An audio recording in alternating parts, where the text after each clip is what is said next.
శ్రీ గురుభ్యో నమః 2025 ఆగస్టు 11వ తేదీ సోమవారంతో ప్రారంభమై 20వ తేదీ బుధవారంతో అంతమయ్యేటువంటి ఆగస్టు 2వ 10 రోజులలో కుంభరాశిలో జన్మించిన జాతకులకి ఫలితాలు, సూచనలు, సలహాలు క్లుప్తంగా 4 పాయింట్లలో తెలియజేయబోతున్నా. ముందుగా ఒక సుదీర్ఘమైనటువంటి గమనిక, చాలా పెద్ద గమనిక, దాదాపు 8 నిమిషాలు పట్టవచ్చు.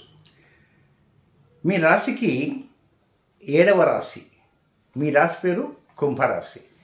మీ రాశి నుంచి 7వ రాశి అంటే కుంభం, మీనం, మేషం, వృషభం, మిథునం, కర్కాటకం, సింహం. ఆ సింహరాశి అనేది 7వ రాశి. ఆ 7వ రాశిలోకి రవి ఈ నెల 16వ తేదీ రాత్రికి ఆయన కర్కాటక రాశి నుంచి సింహరాశిలోకి ప్రవేశిస్తాడు. దాన్ని కర్కాటక సంక్రమణం, సింహ సంక్రమణం అంటారు. సింహ సంక్రమణం 16 రాత్రి జరుగుతుంది. అక్కడి నుంచి సింహరాశిలో ఎప్పటిదాకా ఉంటాడు? సెప్టెంబర్ 16 రాత్రి వరకు ఉంటాడు. అంటే ఇట్ టేక్స్ నియర్లీ 1 ఇయర్. ఈ సెప్టెంబర్ 17 నుంచి ఆ సెప్టెంబర్ 17 దాకా అనుకోండి. సరే, ఈ ఆగస్టు 17 నుంచి ఆ సెప్టెంబర్ 17 దాకా 1 మంత్. అయితే ఇక్కడ ఒక వివరాన్ని మీకు తెలియజేస్తున్నాను. దాని పేరు గండాంత. గండాంత అనేటువంటిది జ్యోతిష్ శాస్త్రంలో ఒక పరిభాషలో ఒక జంక్షన్ అంటారు. దాని వివరం మీకు ఖచ్చితంగా తెలుసుకుని తీరాలి. ప్రతిసారి చాలా లోతుగా 8 నిమిషాలు 9 నిమిషాలు ఈ గండాంతాన్ని గురించి చెప్తే టైం వేస్ట్ కనుక ముందు ఇది తెలుసుకోండి. చాలా ముఖ్య విషయం. ఒక రాశి నుంచి ఒక గ్రహం పక్క రాశిలోకి వెళ్తుంటుంది. చంద్రుడు వెళ్తాడు, శని వెళ్తాడు, కుజుడు వెళ్తాడు, రవి వెళ్తాడు, అందరూ వెళ్తుంటారు. రాహువు కూడా వెళ్తుంటాడు. రాహు రివర్స్లో వస్తుంటాడు, కేతువు రివర్స్లో వస్తుంటాడు. ఒక్కోసారి మామూలు గ్రహాలు కూడా వక్రంగా ఉన్నప్పుడు కూడా ఆ 2వ రాశి నుంచి ముందు రాశిలోకి షిఫ్టింగ్ జరుగుతుంది. అయితే ఈ గండాంతత ఏమిటి అంటే, మొత్తం ఒక రాశి నుంచి అవతల రాశికి వెళ్ళే జంక్షన్ అన్నాను కదా, మొత్తం 12 రాశులప్పుడు అన్ని జంక్షన్స్ ఉండాలిగా, ఉండవు. కేవలం 3 జంక్షన్స్ ఉన్నాయి. ఇంతకీ ఆ 3 జంక్షన్స్ ఏమిటి అంటే, కర్కాటక రాశి నుంచి సింహరాశిలోకి ఏ గ్రహమైనా ఆ జంక్షన్ దగ్గర ఆ క్రాసింగ్ దాటే ముందు ఆ జంక్షన్ ఇటు కొద్ది కాలము, జంక్షన్కి అటు కొద్ది కాలాన్ని గండాంత సమయము అంటారు. ఇది మొదటి గండాంత.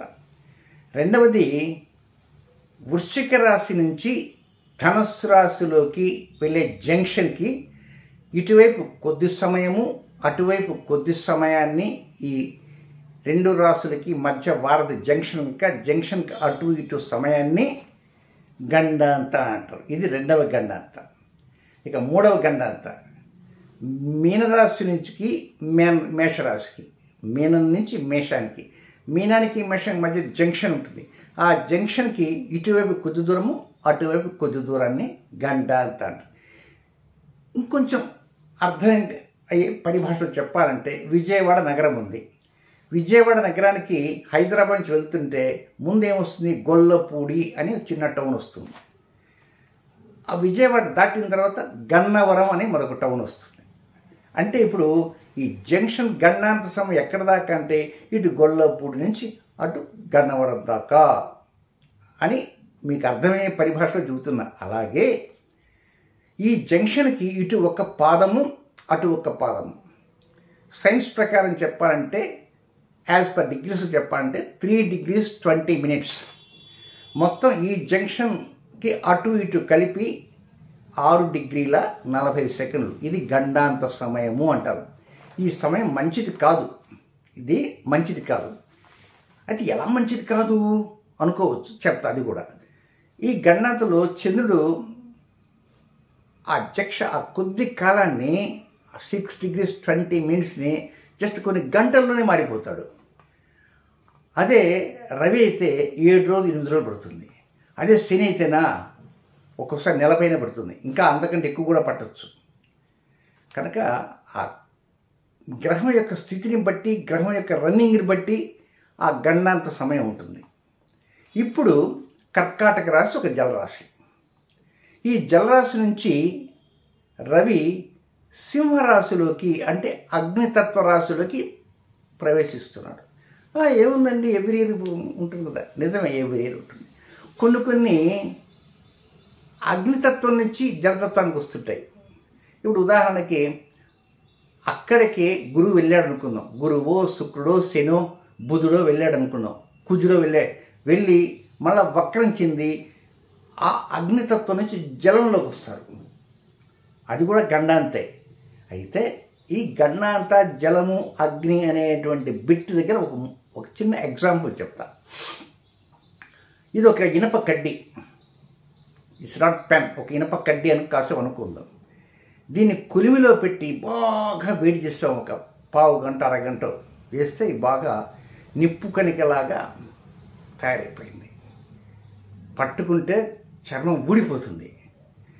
ఈ విధంగా దాన్ని పట్టకారతో పట్టుకొని ఒక బకెట్ నీటిలో, నిశ్చలంగా ఉన్న నీటిలో, తొనికసలాడకుండా నిశ్చలంగా ఉన్న నీటిలో, ఆ నీటిలో ఈ ఇనుప కడ్డీని అలా పెడితే ఏమవుతుంది? చల్లారిపోతుంది అంటారు. ఎస్, చల్లారిపోతుంది కదా, అంతే. అంతమించి ఏమైనా జరుగుతుందంటే జరుగుతుంది. ఏం జరుగుతుంది? అక్కడ పెట్టంగానే బుడబుడబుడ శబ్దాలు వచ్చేస్తాయి. ఏమొస్తాయి? శబ్దాలు వస్తాయి. నిశ్చలంగా ఉన్న చోట ఏదో బాంబులు పిల్లలకు శబ్దాలు బడబడబడబడ అంటుంది.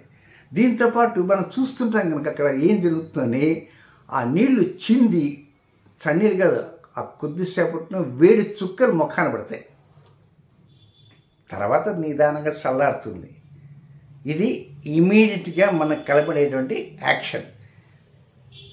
అగ్నితత్వం నుంచి జలతత్వంలోకి షిఫ్టింగ్. అప్పుడు అలా కాకుండా జలతత్వంలో నుంచి అగ్నితత్వంలోకి షిఫ్టింగ్ అయ్యే సమయంలో హెలికాప్టర్ కావచ్చు, ఫ్లైట్ కావచ్చు.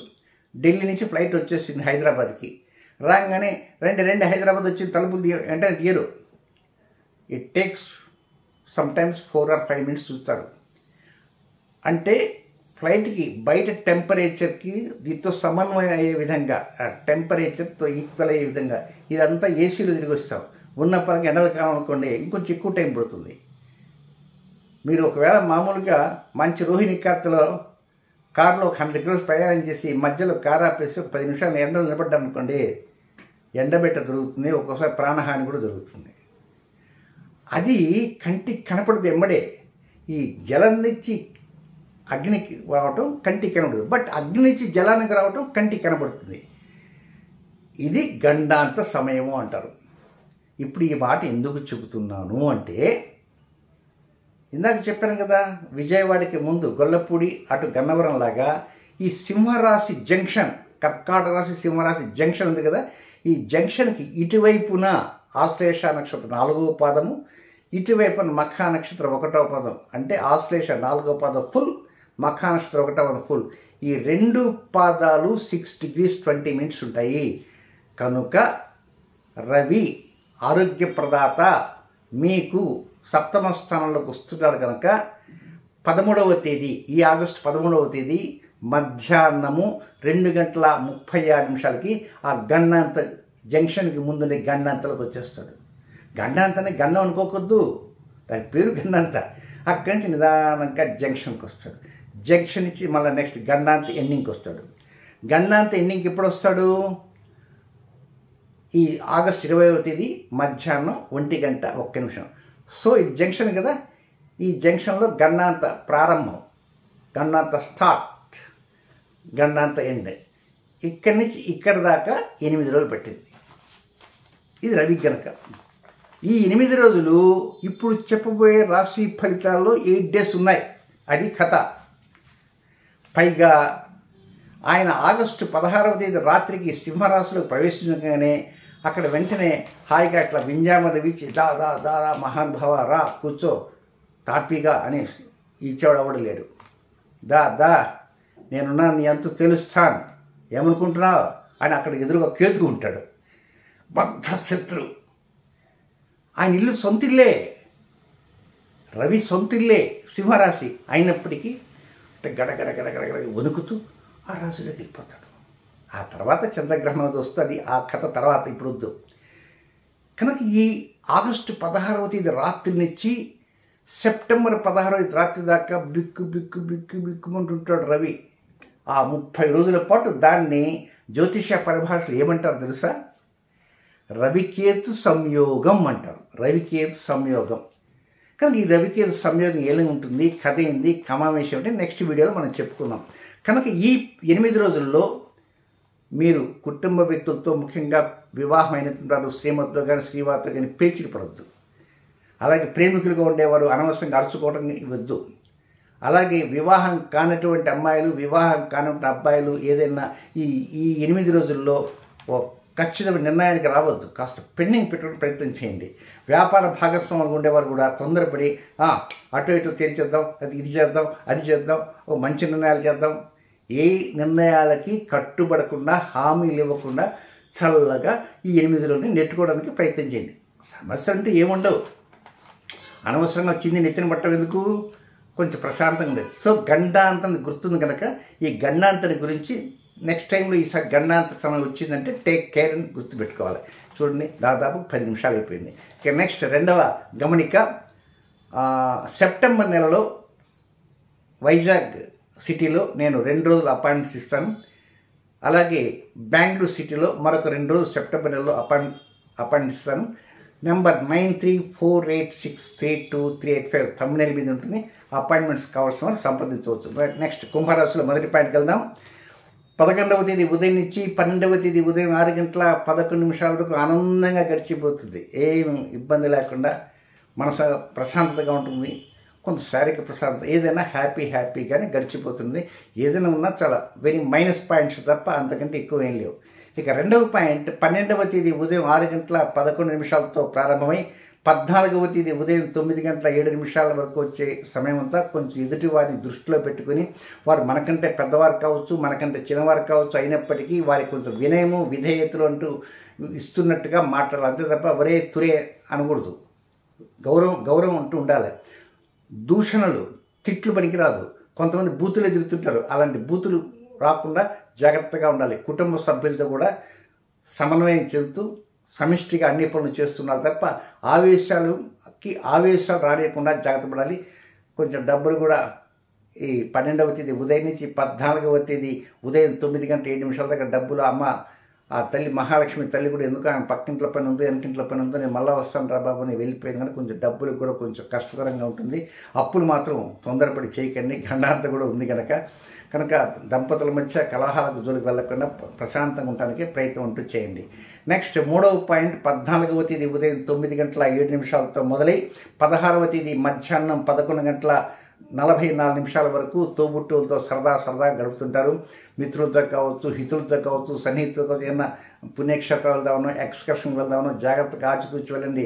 వాతావరణం గమనిస్తూ ఉండాలి. ఒక్కోసారి బయట ఎక్కడికన్నా లోకల్లో సిటీలో ఎక్కడికి వెళ్తే క్లౌడ్ బరస్ట్ ఉన్న పలంగా వచ్చేస్తే నెత్తిన పిడుగుపడ్డట్టే ట్రాఫిక్ జామ్ అయిపోతుంది. కేసీఆర్ ఉన్నా సరే, ఇప్పుడున్న ఆయన పేరేదో రెడ్డి గారు ఉన్నారు, రేవంత్ రెడ్డి ఉన్నా, ఇంకొక రెడ్డి వచ్చినా, ఇంకొక గౌడ్ వచ్చినా, ఎవరు వచ్చినా హైదరాబాద్ నగర గతి ఇంతే. ఎవడు మార్చలేడు. నేను మహామాటంగా చెప్తున్నా. ఎవరికైనా కోపం రావచ్చు.